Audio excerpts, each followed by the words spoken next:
تم اب میری بات چھوڑو، اپنی بات کرو۔ تمہاری زندگی کی سب سے بڑی خواہش کیا ہے؟ امامہ نے موضوع بدلتے ہوئے کہا۔ رہنے دو۔ کیوں رہنے دوں؟ بتاؤ نا، تمہیں برا لگے گا، جویریہ نے کچھ ہچکچاتے ہوئے کہا۔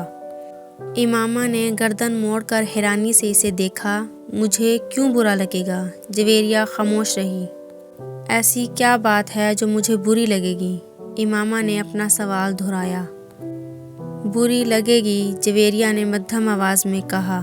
آخر تمہاری زندگی کی سب سے بڑی خواہش کا میری زندگی سے کیا تعلق ہے کہ میں اس پر برا مانوں گی؟ امامہ نے اس بار قدرے الجھے ہوئے انداز میں پوچھا۔ کہیں تمہاری یہ خواہش تو نہیں ہے کہ میں ڈاکٹر نہ بنوں؟ امامہ کو اچانک یاد آیا۔ جویریہ ہنس دی۔ نہیں، زندگی صرف ایک ڈاکٹر بن جانے سے کہیں زیادہ اہمیت کی حامل ہوتی ہے۔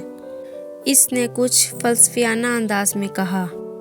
پہیلیاں بجوانا چھوڑو اور مجھے بتاؤ، امامہ نے کہا۔ میں وعدہ کرتی ہوں میں برا نہیں مانوں گی، امامہ نے اپنا ہاتھ اس کی طرف بڑھاتے ہوئے کہا۔ وعدہ کرنے کے باوجود میری بات سننے پر تم بری طرح ناراض ہوگی۔ بہتر ہے ہم کچھ اور بات کریں، جویریہ نے کہا۔ اچھا، میں اندازہ لگاتی ہوں تمہاری اس خواہش کا تعلق میرے لیے کسی بہت اہم چیز سے ہے۔ رائٹ؟ امامہ نے کچھ سوچتے ہوئے کہا۔ جویریہ نے سر ہلایا۔ اب سوال یہ پیدا ہوتا ہے کہ میرے لیے کون سی چیز اتنی اہم ہو سکتی ہے کہ میں… وہ بات کرتے کرتے رک گئی۔ اور مگر جب تک میں تمہاری خواہش کی نوعیت نہیں جان لیتی میں کچھ بھی اندازہ نہیں کر سکتی۔ بتا دو جویریہ پلیز، اب تو مجھے بہت ہی زیادہ تجسس ہو رہا ہے۔ اس نے منت کی۔ وہ کچھ دیر سوچتی رہی۔ امامہ غور سے اس کا چہرہ دیکھتی رہی۔ کچھ دیر کی خاموشی کے بعد جویریہ نے سر اٹھا کر امامہ کو دیکھا۔ میرے پروفیشن کے علاوہ میری زندگی میں فی الحال جن چیزوں کی اہمیت ہے وہ صرف ایک ہی ہے، اور اگر تم اس کے حوالے سے کچھ کہنا چاہتی ہو تو کہو، میں برا نہیں مانوں گی۔ امامہ نے سنجیدگی سے کہا۔ جویریہ نے قدرے چونک کر اسے دیکھا۔ وہ اپنے ہاتھ میں موجودہ ایک انگوٹھی کو دیکھ رہی تھی۔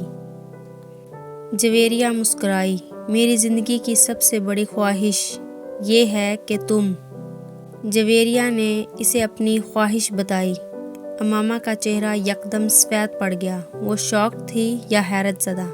جویریہ اندازہ نہیں کر سکی، مگر اس کے چہرے کے تاثرات ضرور بتا رہے تھے کہ جویریہ کے منہ سے نکلنے والے جملے اس کے ہر اندازے کے برعکس تھے۔ میں نے تم سے کہا تھا نا، تم برا مانو گی۔